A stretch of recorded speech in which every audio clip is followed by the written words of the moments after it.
Ah bah si, vous parlez vachement d'idéologie, mais c'est pas grave, c'est pas un gros mot. Non, mais c'est l'idée qu'on puisse vivre sans une morale et sans une idéologie qui est le postmodernisme, c'est Oui, ça. Bon. d'accord. Et vous soutenez au contraire Moi, qu'il y a de l'idéologie au socle de nos mais vies, c'est une forcément. blague, c'est une blague. N'oubliez pas que j'ai vécu, j'ai l'âge de Truffaut, moi, à quelques années près. J'ai vécu ce qu'il a vécu. J'ai vécu toute la période qu'il a vécue.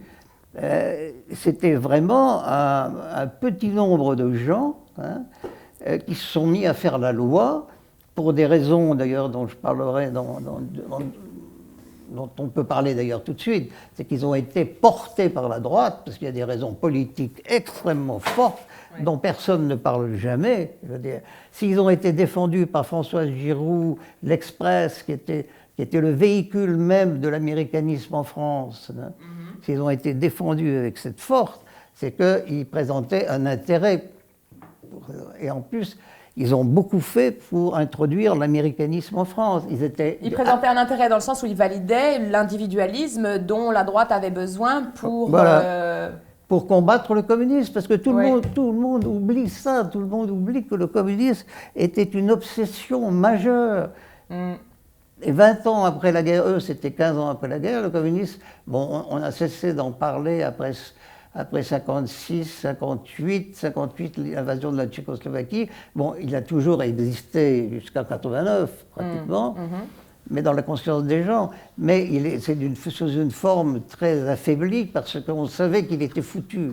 À partir d'une certaine époque, on savait qu'il était foutu. Mais à cette époque-là, et à l'époque où la nouvelle vague est venue, si je vous disais que les services secrets de l'époque, je le sais,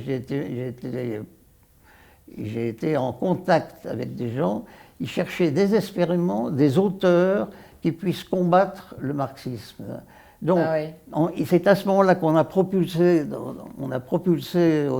sur le devant de la scène Saint-Exupéry, notamment, et Teilhard de Chardin.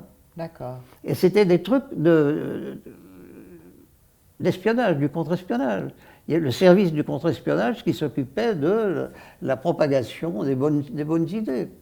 Et il y avait, il ne faut pas rêver, il y avait la CIA en France, comme elle a été en Italie, comme elle essayait de fomenter des coups d'État, etc.